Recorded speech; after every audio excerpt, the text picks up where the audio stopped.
বাবা, রাতটা ভালো কেটেছে তো? মাসি, আমি একজন মেয়ের কণ্ঠ শুনেছি।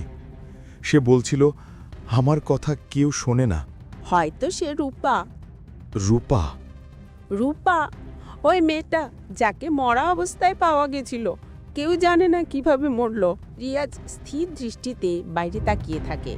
সে ঠিক করলো রূপার মৃত্যুর রহস্য সে উদ্ঘাটন করবে। দুপুর, সূর্য মাথার ওপরে।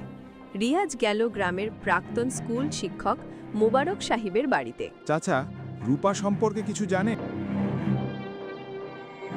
রূপা ভালো মেয়ে ছিল, কিন্তু গ্রামের লোকজন বিশ্বাস করে ওর বিয়েটা অভিশপ্ত ছিল। পাত্রের পরিবার লোভী, টাকা না পেয়ে মেয়েটাকে মেরেছে হয়তো। পুলিশ কিছু করেনি? এখানে কেউ পুলিশ ডাকে না বাবা। এখানে ভূতের ভয় পুলিশের চেয়ে বেশি।